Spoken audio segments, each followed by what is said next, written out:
श्री गणेशाय नमः।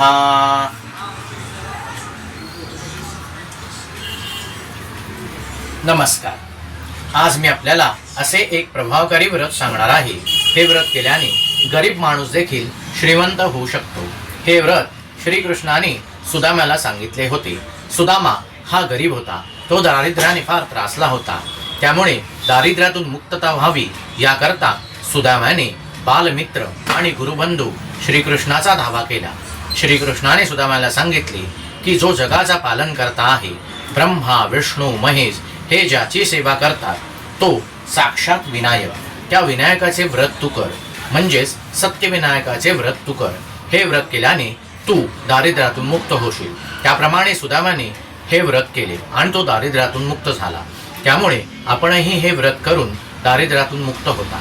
श्री पालनकर्ता विनायक याचा जन्म वैशाख पौर्णिमेला झाला। त्यामुळे वैशाख पौर्णिमेला वरद चतुर्थीला एखाद्या मंगळवारी किंवा एखाद्या शुक्रवारी आपण त्याचे व्रत करून पूजन करू शकता।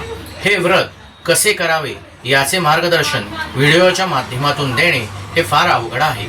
त्यामुळे ज्याला हे व्रत जाणून घ्यायचे आहे त्यांनी कमेंट बॉक्समध्ये कमेंट करून संपर्क करावा। त्याला मी आपल्या ह्या मंदिरामध्ये त्या व्रताबद्दल संपूर्ण माहिती देईन।